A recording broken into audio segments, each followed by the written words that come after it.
share my screen.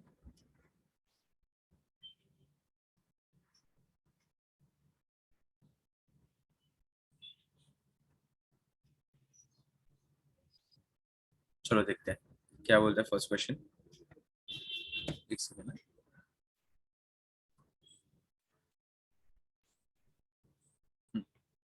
चलो first question क्या बोल रहे हैं। सो ठीक है। So for an electron in the third orbit of Bohr hydrogen atom, the moment of linear momentum, तो इधर पूछ रहे हैं the moment of linear momentum, इसका इधर बात हो रहा है। सो ये तुम लोग सबको पता ही है NH/2 पाई होता है, राइट। वीडियो इज ऑफ, एक सेकेंड नहीं, वो टाइम लगेगा, अश्वत होगा, चालू होगा। वीडियो ऑन है, 1-2 मिनट दो टाइम, वो वीडियो ऑन हो जाएगा, ठीक है। सो कौन से इसमें थर्ड ऑर्बिट में बोला है, राइट। सो थर्ड ऑर्बिट में बोला है तो इधर क्या हो जाएगा, सी ऐसा हो जाएगा। Angular momentum is nothing but NH/2 pi, right, this is what you know. और थर्ड बोला है तो ये NH/2 पाई होता है, क्वेश्चन नंबर 1। सो ये हो जाएगा 3H/2 पाई, एकदम सिंपल क्वेश्चन था, ठीक है। सेकेंड वाला देखो, सेकेंड वाला क्वेश्चन क्या पूछ रहे हैं। The energy of an excited hydrogen atom is 3.4 electron volt, ये एनर्जी दिया हुआ है। The principal quantum number of the orbit will be how much? So ये तुम्हें पता होना चाहिए कि तुम्हें एनर्जी का relationship is nothing but -13.6 divided by n square, right. Energy तुम्हें दिया हुआ है, एनर्जी कितना दिया है, -3.4 equal to -13.6 divided by n square. इस तरीके से हो जाएगा।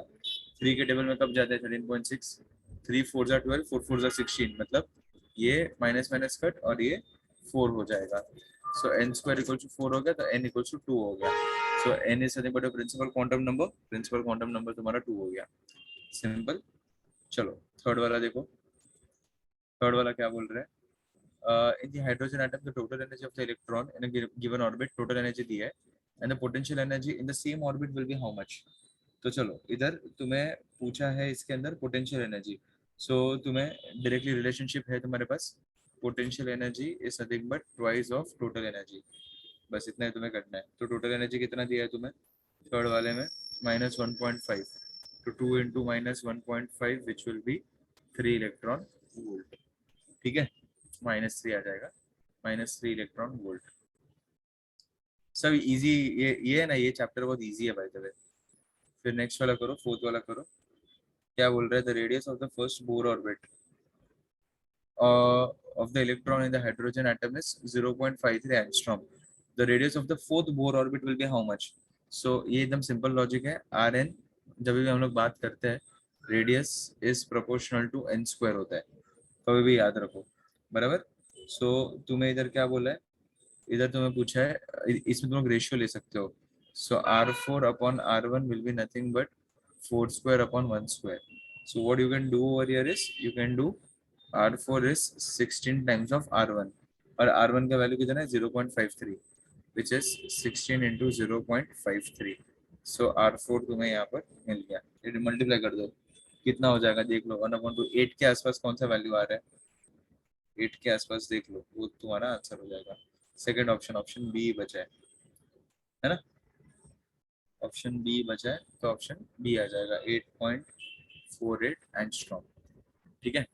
फिर देखो फिफ्थ वाला करो, फिफ्थ वाला क्या बोल रहा है, 8.48 हो गया, हाँ। फिफ्थ वाला देखो क्या बोल रहा है, according to Bohr's atomic model the diameter of the first orbit of the electron in the hydrogen atom. ध्यान से सुनना, डायमीटर बोला है, रेडियस नहीं बोला है। हमारे पास जो वैल्यू रहता है वो रेडियस का होता है। सो रेडियस होता है फर्स्ट बोर ऑर्बिट के लिए R1 is nothing but 0.53 angstrom, so diameter will be twice, so कितना हो जाएगा 1.06 एंगस्ट्रॉम, ठीक है। ये भी इजी था। फिर नेक्स्ट वाला देखो, सिक्स्थ वाला देखो, for an hydrogen atom the ratio of the area of the orbit of the first excited state of the electron to the area of the orbit of the ground level will be how much. अच्छा अभी इधर तुम्हें क्या बोला है, first excited state and ground level. अच्छा अभी इसके अंदर कैसे हो जाएगा, r is proportional to N square, एक तुम्हें पता है आर एन, राइट। अच्छा, तो एरिया बोला है वो लोग ने, सो एरिया होता है तुम्हारा पाई आर स्क्वायर, है ना। सो तुम्हें a two upon a one लिख सकते हो, will be nothing but pi r two square upon pi r one square. अच्छा, इधर एक सेकेंड, इधर क्या पूछा है तुम्हें, फर्स्ट एक्साइटेड स्टेट, राइट। हाँ, तो फर्स्ट एक्साइटेड स्टेट मतलब ये आ जाएगा r two upon r one का ratio, which is nothing but equals to, ये स्क्वायरिंग हो रहा है, तो स्क्वायरिंग हो रहा है तो मुझे क्या करना पड़ेगा वापस, इधर this is also proportional to N square, so n square n two square upon n one square the whole square, ऐसा हो जाएगा। सो इसको मैं कैसे लिख सकता हूँ, n two is nothing but कितना हो जाएगा सेकंड, तो फोर, फोर अपॉन वन का square which is nothing but 16:1। So ये हम लोग क्या बोल सकते हैं, 16, in short 16 is a final answer, right. R is proportional to N square, लेकिन ये आर का भी स्क्वायर है, इसलिए मुझे दो बार करना पड़ा और कुछ भी नहीं। ठीक है, चलो ये कौन सा था, सिक्स्थ वाला। सेवेंथ वाला करो, according to the Bohr's theory the energy of radiation emitted in the transition from third excited state to the first excited state of the hydrogen atom। so इसमें तुम्हें एकदम सिंपली तुम्हें क्या मिल जाएगा, तुम्हें इन शॉर्ट स्ट्रेट फॉरवर्ड ही करना है। सेवेंथ वाला क्वेश्चन तुम्हारे पास डायरेक्टली फॉर्मूला है, क्या है formula, E four minus second excited state nothing but minus 13.6 one upon p square minus one upon n square, या फिर n square minus n square ऐसे करके भी लिखते हैं। सो तुम्हें फोर्थ है ना, तो अपर और ये ऐसे करके ये कर दो, ठीक है। सो ये क्या हो जाएगा इधर, -13.6 इंटू 1/16 -1/4, इस तरीके से तुम्हारा काम हो जाएगा। एलसीएम ले लो, तुम्हारा काम हो गया, माइनस अंदर डाल दो, ठीक है। सो माइनस अंदर चला जाएगा, इसको एलसीएम लेना, 4 4 जा 16, तो 5 हो जाएगा, ठीक है। तो कर दो 5 प्लस क्या आ रहा है फाइनल वैल्यू, 3 हो जाएगा, सॉरी 3, 13.6 इंटू 3/16, कर दो इसको सॉल्व, 13 3 जा 39, 16 to 32, 2 point something something answer आएगा, 2.55 इलेक्ट्रॉन वोल्ट, ऐसा कुछ ही वैल्यू मिलेगा। तो सेवेंथ वाले का ऑप्शन बी ही आ रहा है टू में, तो ठीक है, ऑप्शन बी बैठ रहा है, फाइन। चलो एथ वाला देखो, एथ वाला देखो, एथ वाला क्वेश्चन क्या बोल रहा है, the ratio of the angular momentum of an electron in the second and the fifth orbit will be how much. So angular momentum का क्या हो जाएगा, NH अपॉन 2 पाई, तो 2H upon 2 pi divided by 5H upon 2 पाई, बराबर, ये पूरा cut, तो 2/5 आएगा, ठीक है। इजी क्वेश्चन है सारे, सीईटी लेवल सारे इजी है। What is the time taken by the electron to transfer from the first Bohr orbit, अच्छा time taken by the electron to traverse from the first Bohr orbit बोला है। सो time का formula लगा दो, और भी दिया है। सो ऑर्बिट है तो क्या आ जाएगा, distance upon speed, distance will be 2 πr upon v। So 2 into 3.14 into 0.53 into 10⁻⁻10 upon 2, कितना दिया है, 2.18 इंटू 10⁻6, कर दो 2.18 इंटू 10⁻6, ठीक है। सो ये इस तरीके से इसको सॉल्व कर दो, देखो रेसिप्रोकल लेके मल्टीप्लाई कर दो तो भी तुम्हारा काम हो जाएगा। 3 4 जा 12 होता है ना, वरना हो जाता था, ये 5 के टेबल से हो जाता था। फिर भी चले काम करो, 2 1 जा 2, 2 1 जा 2, 2 0 जा 0, 2 9 जा 18। तो एक काम करो, इसको 0.53 और ये 2 कर दो, तो 3.14 का आधा कितना होता है, 1.5, 1.5 इंटू 10⁻, कितना हो जाएगा, ऊपर जाएगा माइनस 1.5 इंटू 10⁻, 1.5 इंटू 10⁻, कितना आ रहा है, -16 है ऑप्शन में, ओरली हो गया, इंटू 10⁻⁻16 सेकेंड्स, ठीक है। सो ये भी इजी था, ये इसमें भी ऐसा इशू नहीं था, ठीक है, सिंपल क्वेश्चन था, फाइन। चलो नेक्स्ट वाला देखो, टेंथ वाला देखो, व्हेन दी और एक टेंथ वाला देखो, सो 10th वाला क्या बोल रहा है इधर, स्पीच पे चलता है।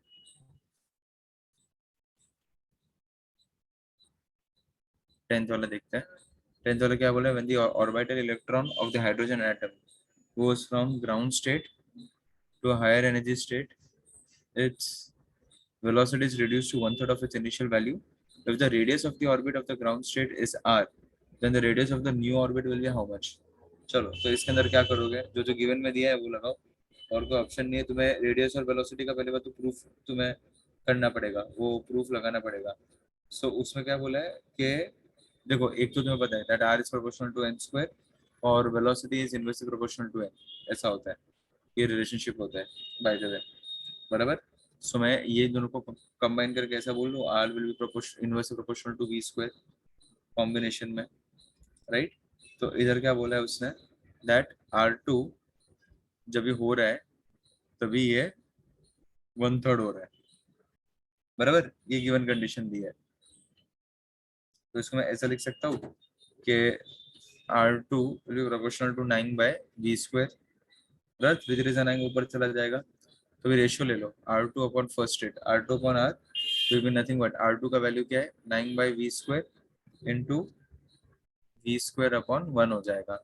सो ये हो गया 9:1। So R two is 9 times of r1। मतलब एज सच ये भी कॉम्प्लिकेटेड नहीं था, इजीली तुम्हारा काम हो गया। देखो इधर तक सबको समझ में आया, 10 क्वेश्चन हो भी गए अपने भाई दबे, है ना, इजी था।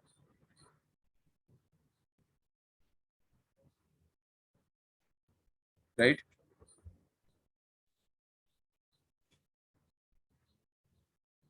देखो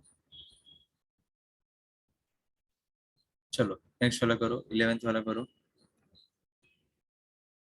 11th वाला करो, क्या आ जाएगा 11th वाला।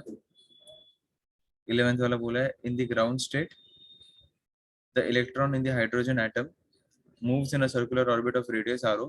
When the hydrogen atom goes in the second excited state, the radius of the electron orbit is increased by, चलो सो सेकंड एक्साइटेड स्टेट में जाएगा तो रेडियस किससे इंक्रीज होगा। सो एन तुम्हें 3 दिया है, बराबर, तुम्हें आर एन ढूंढना है which will be nothing but r n upon n अगर करेंगे, r is inverse directly proportional to your n square, right.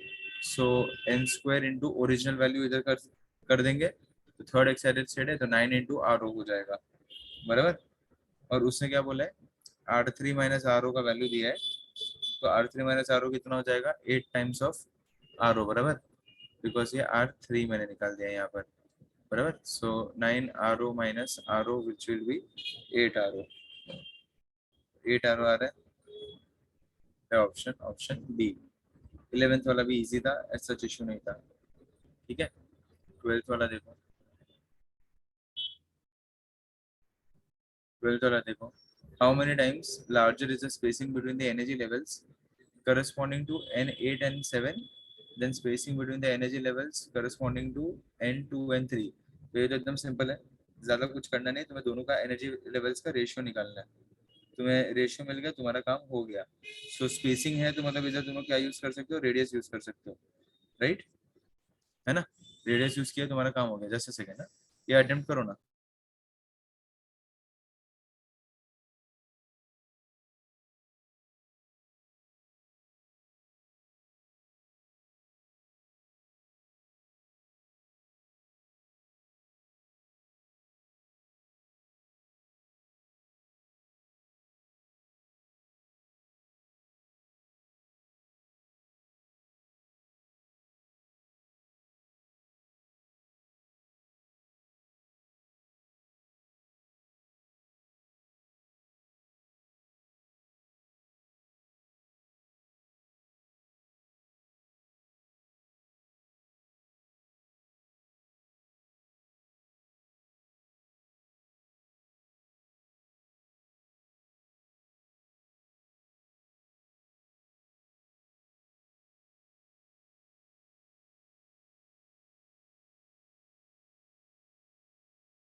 चलो भाई, हुआ कि नहीं? 12वीं के आ गया।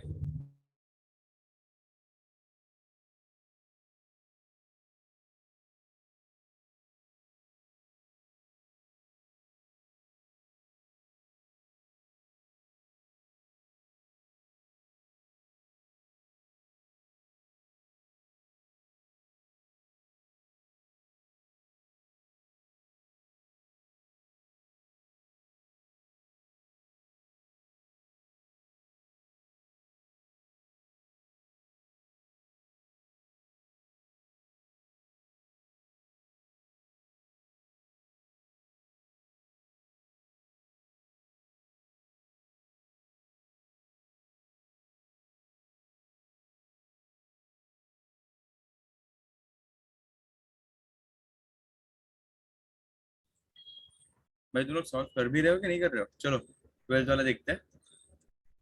12th वाला क्या आया? हाँ, आंसर आया तुम्हें 12th वाले का? How many times it's larger?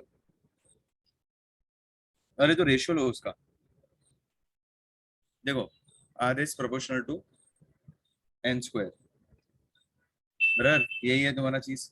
सो तुम्हें फर्स्ट क्या करना है, R8 - R7 divided by R3 - R2, ये कर दो। बराबर, तो प्रोपोर्शनल टू एन स्क्वायर है। So 8 square minus 7 square the whole upon, क्या हो जाएगा इधर, 3 स्क्वायर माइनस 2 स्क्वायर। इसका क्या आ रहा है, 8 8 64 माइनस 49 अपॉन 9 माइनस 4। तो इसका वैल्यू आता है 3। ठीक है, सो ये वाला क्वेश्चन तुम्हारा हो गया। देखो 13th वाला ट्राई करो। 13th वाला क्वेश्चन क्या बोल रहा है? सो ये भी इजी है। देखो, the momentum of the photon is p, the corresponding wavelength is, so lambda c, p is h upon lambda, lambda is h by p, so h by p is a correct choice, that's it। so option a आ रहा है, ये तो self explanatory था। ठीक है, 14th वाला देखो, the number of photons, एक second, the number of photons in the radiation frequency 2 into 10 raised to 3 hertz and energy content is 6.63 joule will be how much? हाँ, हो जाएंगे, आराम से हो जाएंगे, इजी है। बिकॉज ये एक्चुअली ना सीईटी लेवल पे बहुत इजी चैप्टर है ये वाला, ऐसा बहुत टीडियस नहीं है, बहुत डिफिकल्ट नहीं है। The energy content is 6.63 joule. तो चलो अभी इसके हिसाब से अगर हम लोग वर्किंग करें तो क्या हो जाएगा, चलो कोशिश करते हैं। सो फ्रीक्वेंसी दी है और एनर्जी दी है, करो इसको सॉल्व करो। सो तुम्हें क्या निकालना है भाई देवे इसमें, 14th वाले में? एनर्जी, हाँ। तो number of photons N, so number of photons तो एन टाइम्स ही होता है। So E equals to H nu कर दो। सो तुम्हें इंटू एन कर दो इसको। So N will be E upon H nu हो जाएगा। सो एनर्जी कंटेंट कितना दिया, 6.63 joule. So N will be 6.63 the whole upon H का वैल्यू 6.63 इंटू 10⁻34 इंटू 2 इंटू 10⁻13। तो हो गया, ये गया, ये 1/2 मतलब 0.5, 0.5 इंटू 10⁻10, राइट, -34 है, सॉरी। हाँ, तो 0.5 मतलब 5 इंटू 10⁻20 हो जाएगा, है ऑप्शन में, ऑप्शन सी। बराबर, ऑप्शन सी, राइट। चलो नेक्स्ट क्वेश्चन। नेक्स्ट क्वेश्चन क्या बोल रहा है तुम्हारा, ये कौन सा था, 14? 15th क्वेश्चन देखो। 15th क्वेश्चन क्या बोल रहा है, चलो लेट्स ट्राई। 15वां। सो 15th क्वेश्चन बोल रहे हैं, what is the ratio of the energies of the hydrogen atom when it is in the third and second excited states?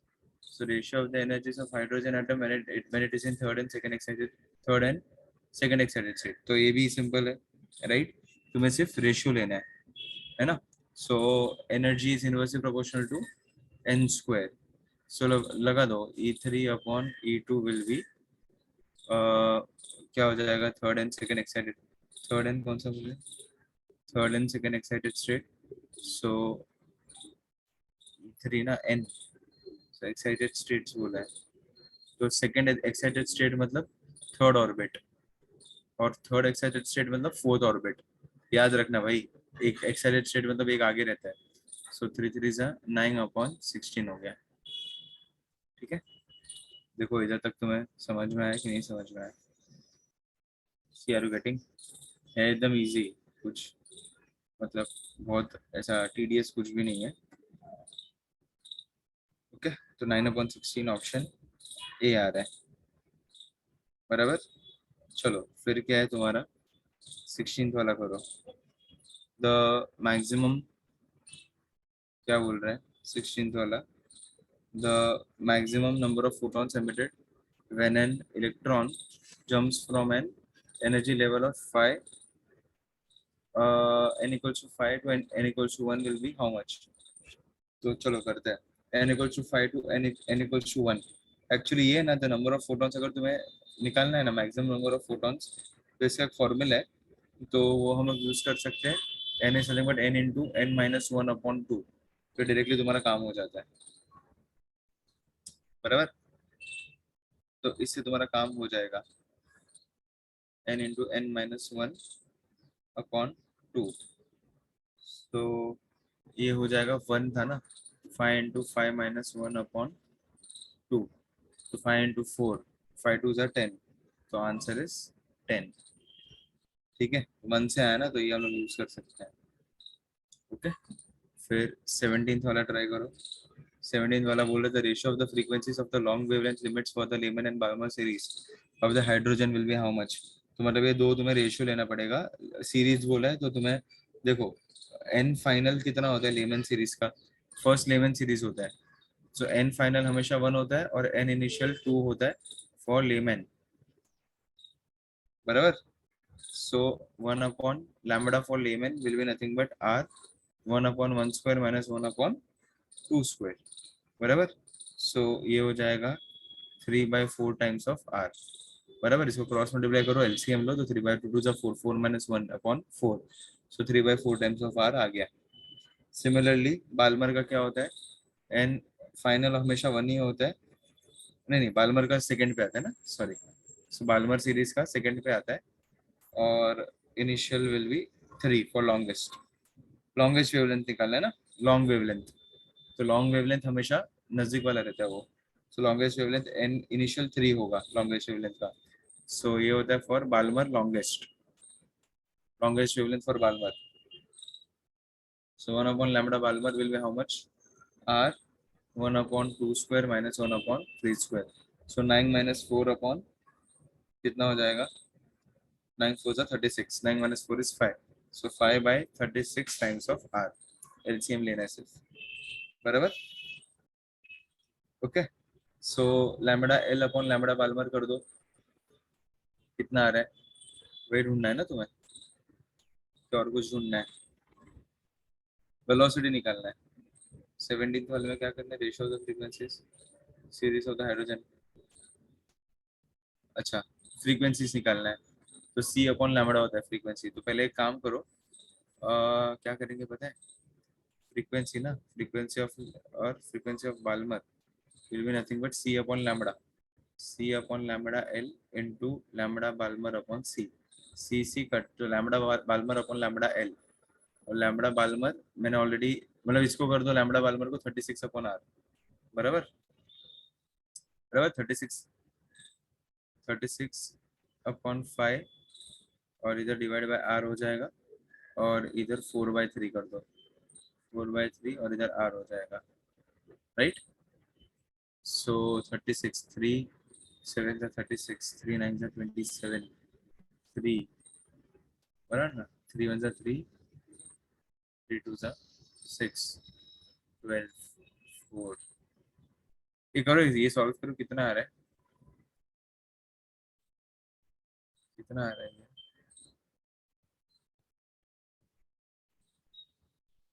4 ना, वो 4 तो गया, 3 ऊपर आ जाएगा, 4 9 3 से 27 होता है, तो 27, और ये 5 नीचे बच रहा है, 27/5 बच रहा है, ठीक है। तो ये 17th वाला भी हो गया, इजी था। देखो 18th वाला देखो,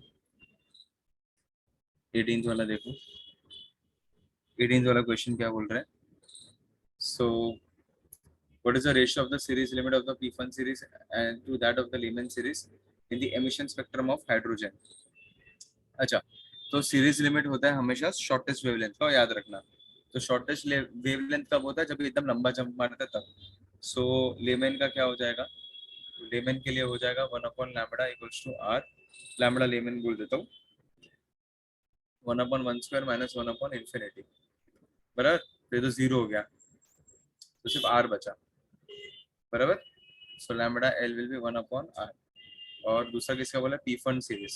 सो 1/λp will be nothing but r 1/5² minus 1/∞।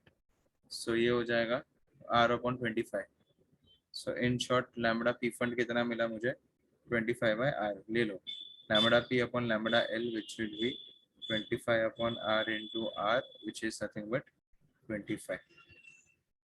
ठीक है, सो 18th वाला 25:1 आ रहा है। सिमिलरली 19th वाला देखो क्या बोल रहा है। 19th वाला, when an electron in an excited hydrogen atom jumps from 4 to 2 level, मतलब बाल्मर में green light is emitted, which color of light will be observed if the electron jumps from 6 to 2? Okay, so 6 to 2 मतलब क्या? Energy बढ़ा। तो अगर मैं simple logic लगाऊं, so energy is inversely proportional to wavelength. बराबर, energy बढ़ता है तो वेवलेंथ कम होता है। बराबर, so lambda will be inversely proportional to energy, कुछ भी बोलो, राइट। सो अगर लैम्बडा कम होगा, एनर्जी बढ़ रहा है तो लैम्बडा कम होगा। सो कौन सा कलर अभी दिख रहा है तुम्हें यहाँ पर? ग्रीन ना। तो उस ग्रीन के नीचे वाला जो भी कलर रहेगा वो तुम्हें दिखाई देगा। ओके, सो एक ही है ऑप्शन में, वॉयलेट। सो वॉयलेट आ जाएगा आंसर, और कोई ऑप्शन में नहीं है। ठीक है, ये भी एकदम इजी था। फिर 20 वाला देखो,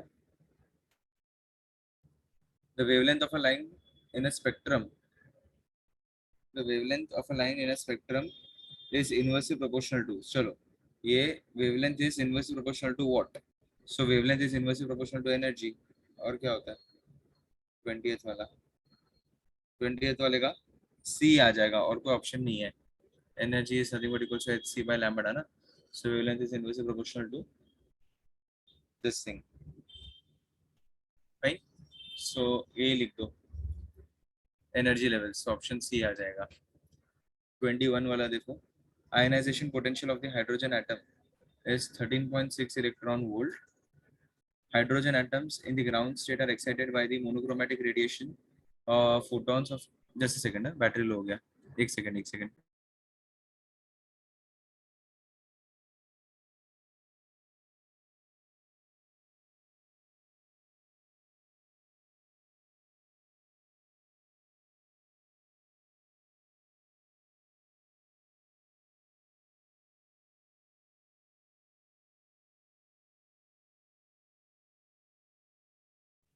हाँ, सो 21st वाला देखो। 21st वाला क्या बोल रहा है कि इसके अंदर बोला है कि तुम्हें photons of energy 12.1 electron volt बोला है, and how many spectral lines will be emitted by the hydrogen atom according to Bohr's theory। तो चलो अभी अकॉर्डिंग टू बोर्स थियरी कितना है hydrogen atom, how many lines emitted, अच्छा ये पूछा है। सो वो एक तो मैंने तुम्हें बताया था n इंटू एन माइनस 1/2। बराबर, तो एक्साइटेड स्टेट में एनर्जी कितना है? तो तुम्हें 12.1 दिया हुआ है, राइट। सो इधर क्या आ जाएगा? -13.6 प्लस 12.1, तो net energy is nothing but -1.5 electron volt. ये नेट एनर्जी हो रहा है। अच्छा, नाउ एनर्जी का रिलेशनशिप क्या है? Energy is nothing but equals to -13.6 divided by n square. So net energy कितना आ रहा है तुम्हारा? -1.5 equals to -13.6 divided by n square, ये आ रहा है, राइट। राइट, तो ये कितने से जा रहा है? ये स्क्वायर रूट लेंगे तो ये 9 के टेबल में जाएगा, राइट। तो मैं n इज नथिंग बट 3 बोल दूं, तो 3 spectral lines will be emitted. Okay, so ये अगर नंबर ऑफ n चाहिए, सो इधर कर दो n इंटू एन माइनस 1/2 करता है। सो 3 into 3 minus 1/2, so 3 into 2/2 which will be nothing but 3। समझ में आया? सो ये इस तरीके से वर्किंग होता है तुम्हारा। समझ में है? Easy logic. चलो नेक्स्ट वाला करो। क्या लिखा है? एक second. a box contains a, एक- hmm, a box contains a radioactive material। ठीक है, एक बॉक्स है, उसके अंदर रेडियो एक्टिव मटेरियल है एंड ऑफ मास 14.58 ग्राम। ठीक है, and time is t equals to 0। What is the mass of the element left in the box after time of two mean lives? अच्छा, इधर mean lives बोला है। mean lives is 0 to infinity। so अगर इसके अंदर अगर हम लोग देखें, so हम लोग एकदम सिंपल तरीके से इसको सॉल्व कर सकते हैं। स्ट्रेट फॉरवर्ड फॉर्मूला है इसका। so इधर हम लोग क्या पुटअप कर देंगे, उसका फॉर्मूला 20 सेकेंड में। 20 सेकेंड में क्या बोला है? सो टू मीन लाइव्स बोला है। So n is nothing but equals to no e raised to minus lambda t। Okay, so t दो दिया हुआ है, टू मीन लाइव्स दिया हुआ है, मतलब mean lives t equal to 2 दिया है और मीन लाइव्स कितना दिया है? 2 टाउ करके हम लोग लिखते हैं उसको। ठीक है, और टाउ होता है तुम्हारा 1/λ, ये याद रखना। ठीक है, तो स्मॉल टी कितना हो जाएगा? Small T will be 2, right? So इधर हम लोग लिख सकते हैं 2/λ। तो चलो, ये स्मॉल टी हो गया तुम्हारा 2/λ। तो इसमें इनपुट लो, तो इसमें इनपुट लेंगे तो क्या मिल जाएगा? N is nothing but equal to N O e raise to lambda की जगह पे इधर हम लोग लिख सकते हैं -2/λ into lambda, lambda lambda cut, तो ई रेज टू -2 आ गया। सो मैं इसको ऐसे लिख सकता हूँ N O upon E square आ गया, राइट? और एन और इसका वैल्यू तुम्हें दिया हुआ है, एन ओ का वैल्यू 14.58 और ई का वैल्यू होता है 2.7 का स्क्वायर। तो 14.58 divided by 7.29 which is nothing but 7 to 14, 2 gram answer तुम्हें मिल गया। ये कैच था, ये तुम्हें समझ के लेना था। ठीक है, टी इज नथिंग बट 2/λ। ये समझ के लेना था, 2 मीन लाइव्स बोला था उन्होंने, इसके लिए इंटू 2 हो गया। ठीक है, चलो नेक्स्ट वाला क्या बोला है? 22nd 23rd वाला क्या बोला है? The disintegration constant of lambda of a radioactive material depends upon the temperature T according to the following relation in which A and B are constants of the material। चलो, ये तो straight forward formula हो गया, बराबर। सो temperature और lambda का कुछ भी लेती देती नहीं है। ठीक है, सो लैम्बडा जो भी कौन सा आ रहा है, जो लेती देती नहीं वाला इक्वेशन कौन सा है? टी रेशो 0 वाला ही है। सो ऑप्शन सी आ जाएगा, लैम्बडा और temperature they are not related to each other. ठीक है, सो इधर ऑप्शन सी टी रेशो 0 वाला। 24th वाला देखो, n atoms of radioactive element emit n alpha particles per second। What is the half life of the element? चलो, इधर तुम्हें निकालना है हाफ लाइफ। सो क्या है इसका रिलेशनशिप? अच्छा, ये तो डायरेक्टली नीचे फॉर्मूला दिया हुआ है, तुम्हें कुछ सॉल्व नहीं करना है। So straight forward you have formula जो ऑप्शन बी में जाता है। सो ये भी तुम्हारा स्ट्रेट फॉरवर्ड 0.693 अपॉन एन होता है। अगर तुम्हें लैम्बडा को हम लोग लिखते हैं वैसे, तो इधर तुम्हारा काम वैसा हो जाएगा। ठीक है, तो हाफ लाइफ वाला तुम्हारा लैम्बडा के टर्म्स में अगर तुम लोग देखने जाओगे, तो ऑप्शन बी आता है। देखो क्या होता है formula, d N upon d t is nothing but minus lambda N. N बोलो एन ओ बोलो, कुछ फर्क नहीं पड़ता है। और वो लोग ने क्या बोला है कि d N upon d t is nothing but equals to N, ये गिवन में है, बराबर। ये गिवन कंडीशन में तुम्हें दिया हुआ है।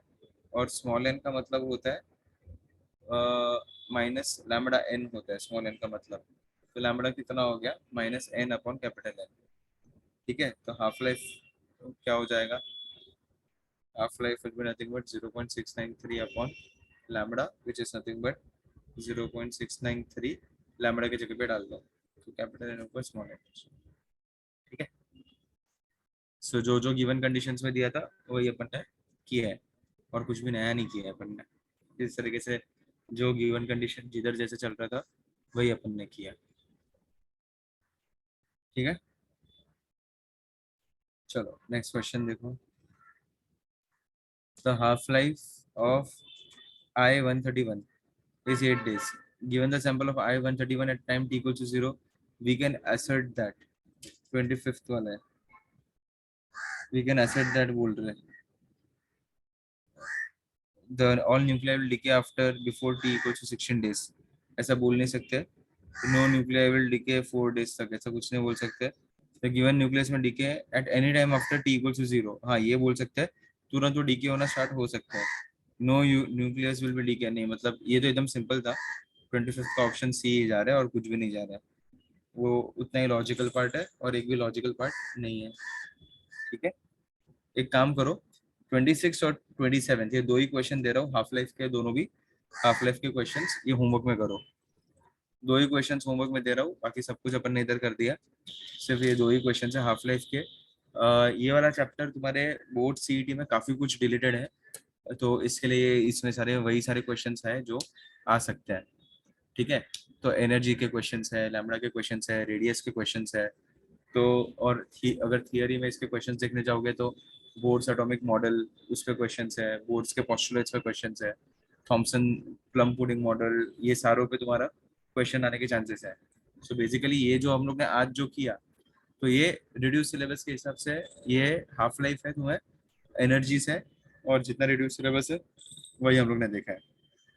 ठीक है, और बाकी अपना लैम्बडा इक्वल्स टू h/p वो वाला एक रिलेशनशिप और मैटर वेव्स, उस पे तुम्हारे आने के चांसेस है क्वेश्चंस.